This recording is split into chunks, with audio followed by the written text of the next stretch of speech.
নমস্কাৰ।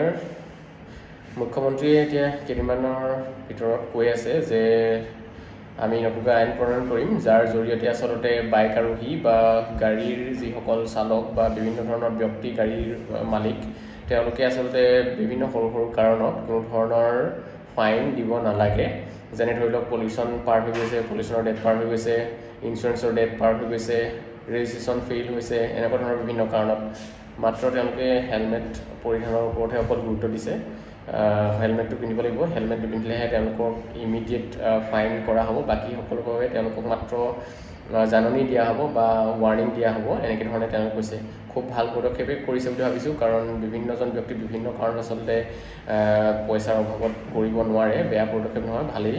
খালি কথাটো হ'ল তেওঁ লগতে এইটো কথা কৈছে যে আইনী ব্যৱস্থাখিনি কিন্তু হ'ব, গোটেইখিনি আইনী ব্যৱস্থা হ'ব, এনেকৈ ধৰণে কৈছে। কিন্তু মই এজ এ কাষ্টমাৰ বা এজ এ চিটিজেন ক'ব বিচাৰোঁ যে এই ব্যৱস্থাটো ভালেই কৰিছে। লগতে এনেকুৱা এটা ব্যৱস্থা কৰিব পাৰি নি, মই মুখ্যমন্ত্ৰী মহোদয়ক অনুৰোধ জনাইছোঁ যে ধৰি লওক লাইচেঞ্চ নাই তেখেতৰ, কিন্তু লাইচেঞ্চ ইমিডিয়েট তেওঁক লাইচেঞ্চৰ কাৰণে এপ্লাই ব্যৱস্থা কৰি দিব লাগে, যিহেতু তাতে টেষ্ট হোৱাৰ ব্যৱস্থা কৰিব বা তেওঁক এটা নিৰ্দিষ্ট টাইমত টেষ্ট পতাৰ বাবে মাতিব লাগে, এনেকুৱা ধৰণৰ। আকৌ তেওঁৰ ৰেজিষ্ট্ৰেশ্যন নাই, ইমিডিয়েট ৰেজিষ্ট্ৰেশ্যন তাতে কেনেকৈ ধৰণে কৰিব পাৰি, কি কৰিব পাৰি, এনেকুৱা ধৰণৰ ব্যৱস্থা কৰিব লাগে। আৰু বা তেওঁক এটা নিৰ্দিষ্ট সময়ৰ ভিতৰত ৰেজিষ্ট্ৰেশ্যনৰ কাৰণে কাম কাজখিনি কৰিবলৈ এটা সময় দিব লাগে, আৰু সময়টোৰ ভিতৰত সেই অন দ্য স্পট যিখন লোকেল থানা বা লোকেল জেগা, ক'তো যাতে দূৰ জেগালৈ যাব লগা নহয়, বাটকুৰি বাই বিভিন্ন ক্ষেত্ৰত অসুবিধা সৃষ্টি হয় যোৱা মেলা ক্ষেত্ৰত, তেনেকুৱা ধৰণৰ নহ'বলৈ সেই চাব ডিভিজন, চাব যি চেণ্টাৰ বা ধৰি লওক আপোনাৰ লোকেল থানা বা আউটপোষ্ট, এইবিলাকতে আচলতে এই গাড়ী মটৰৰ কামবিলাক সকলোখিনি হৈ যোৱাকৈ ব্যৱস্থা কৰাৰ এটা সুবিধা কৰিব লাগে, যাতে কাষ্টমাৰে আচলতে বিভিন্ন ক্ষেত্ৰত আমি দেখা পাওঁ যে তেওঁলোকে সময়ৰ অসুবিধাত বা বিভিন্ন কাৰণত, যেনেকৈ 30-40 কিলোমিটাৰ 50 কিলোমিটাৰ আঁতৰত থকা দ্বিতীয় অফিচত গৈ কামখিনি কৰিব নোৱাৰে, আৰু কামখিনি কৰা একেদিনা সম্ভৱো নহয়, যথেষ্টখিনি অসুবিধাৰ সৃষ্টি হয়। আৰু লাইচেঞ্চৰ ক্ষেত্ৰতো সকলোৱে জানেই লাইচেঞ্চৰ অসুবিধাখিনি কিমান থাকে। ডেট ল'বলৈ কিমান অসুবিধা হয় প্ৰথমতে, তাৰপিছত আৰু বাকী কাম কাজ চলাই মেলি দেখুওৱা এইখিনিতো আছেই। আৰু মই ভাবোঁ 10 বছৰ যিজন ব্যক্তিয়ে গাড়ী চলায়ে আছে, লাইচেঞ্চ নোহোৱাকৈ চলাইছে, বা 2 বছৰ 5 বছৰ লাইচেঞ্চ নোহোৱাকৈ চলাই আছে বা চলাব জানে, লোকেল এৰিয়াতে চলাইছে, বা তেওঁ ধৰি লওক 5 বছৰ লাইচেঞ্চ থকাকৈ চলালে, তাৰপিছত তেওঁ ৰিনিউ কৰিব হ'ল। ৰিনিউ কৰিবলৈ দ্বিতীয় অফিচ যোৱাতকৈ মই ভাবোঁ সেই অন দ্য স্পট তেওঁ যিটো চলাব জানেই, তেওঁ ৰিনিউৱেলটো তেওঁ মানুহজনক জাষ্ট লোকেল আউটপোষ্ট বা লোকেল থানাত গৈ হৈ যাব পৰাকৈ ব্যৱস্থা কৰাৰ এটা সুবিধা, মানে এটা চিন্তা কৰিব লাগে। আৰু ফাইন সঁচাকৈ বৰ এটা কষ্টকৰ বিষয় মানুহৰ কাৰণে, যিসকলে দুবেলা দুমুঠি খাবলৈ আচলতে বিভিন্ন কাৰণত বাইকখন লৈ যাব লগা হয়, বা যথেষ্ট কষ্ট কৰি দিন হাজিৰা কৰিবলৈ আজিকালি বাইকখন লৈ যোৱাটো স্বাভাৱিক, কাৰণ বহুত দূৰত যাব লগা হয়। যিজনে 500-600 টকা দিন হাজিৰা পায়হে, 400 টকা পায়হে, তেনেস্থলত যদি তেওঁলোকৰ পৰা আকৌ এক্সট্ৰা চাৰ্জ কিছুমান লোৱা হয়, তো সঁচাকৈ বৰ দুখ লগা কথা।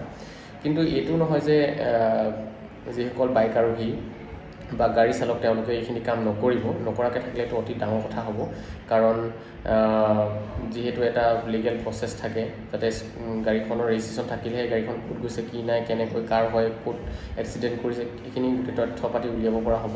আৰু লাইচেঞ্চ থাকিলেহে মানুহজনৰ আচলতে চলাব পৰা ক্ষমতা আছে নাই জানিব পৰা হ'ব। গতিকে সকলোখিনি আচলতে দৰকাৰী ডকুমেণ্ট, পলিউশ্যনৰ পৰা আদি কৰি। কিন্তু ফাইন নোলোৱাটো এটা ভাল পদক্ষেপ বুলি মই ভাবিছোঁ। কিন্তু ফাইন নোলোৱাৰ লগতে আচলতে ইয়াৰ সুবিধাখিনিও চিন্তা কৰিব লাগিব। অতি সোনকালে যাতে কামখিনি হৈ যায়, প্ৰত্যেকজন ব্যক্তিৰ আৰোহীৰ কষ্ট নহয়, অসুবিধা নহয়, এটা ভাল ব্যৱহাৰত যাতে কামখিনি কৰিব। পুলিচৰ ব্যৱহাৰ, কিছু পুলিচৰ ব্যৱহাৰৰ কথা আপোনালোকে সকলোৱে জ্ঞাত, জানে। হঠাতে তই বুলি সম্বোধন কৰাটো তেওঁলোকৰ এটা এটা ৰুলত কথা কৰাৰ নিচিনা হয়।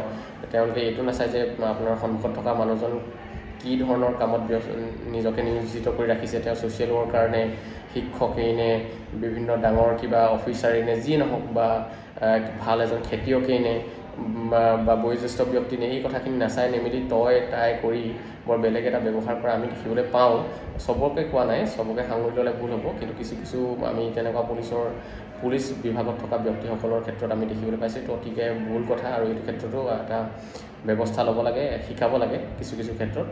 আৰু আশা কৰিছোঁ যে যিখিনি ক'লোঁ সংক্ষিপ্ত কৰিবলৈ বিচাৰিছোঁ মোৰ ফালৰ পৰা সম্পূৰ্ণ ব্যক্তিগত ধাৰণা এইটো যে আমি আচলতে সকলোখিনি সুবিধা কৰি ল'বলৈ যেনেকৈ লাইচেঞ্চ নাই যদি অন দ্য স্পট লাইচেঞ্চ দিয়াৰ ব্যৱস্থা কৰিব লাগে তেওঁ তাতে টেষ্ট লোৱাৰ ব্যৱস্থা কৰিব লাগে বাইকখন লৈ গৈছে নিশ্চয় চলাই আছে নিশ্চয় চলাব পাৰিব সেইকাৰণে আচলতে পাইছে কথাখিনি তাতে সুধি মেলি ৰেডি কৰিব লাগে বা 10 দিন 15 দিনৰ এটা সময় দি সেই নিৰ্দিষ্ট স্পটতে বা নিৰ্দিষ্ট ব্যৱস্থাতে কৰি তেওঁক আজৰি কৰি দিব লাগে গতিকে প্ৰত্যেকটো ক্ষেত্ৰতে আচলতে তেনেকৈ এটা নিৰ্দিষ্ট টাইম দিব লাগে 10 দিন 15 দিন তেনেকৈ দি সেই 15 দিনৰ ভিতৰত সেই নিয়েৰেষ্ট আউটপোষ্ট বা থানাত গৈ বা চাৰ্কল অফিচ বা যেনেকৈ হওক য'তেই সুবিধা হয় বুলি ভাবে চৰকাৰৰ নিজৰ সিদ্ধান্ত হ'ব গতিকে তেনেকৈ ধৰণে যদি কৰিব পাৰে নিশ্চয় ভাল হ'ব গতিকে মই এজ এ চিটিজেন এইটো আপোনালোকৰ পৰা আশা কৰিছোঁ মুখ্যমন্ত্ৰী মহোদয়ক আহ্বান জনাইছোঁ লগতে বিভাগৰ সকলো কৰ্তৃপক্ষক এই ক্ষেত্ৰত অকণমান চিন্তা কৰিবলৈ আহ্বান জনাইছোঁ মোৰ দৰে যদি বহুতে এই কথাটো এনেকৈ ভাবিছে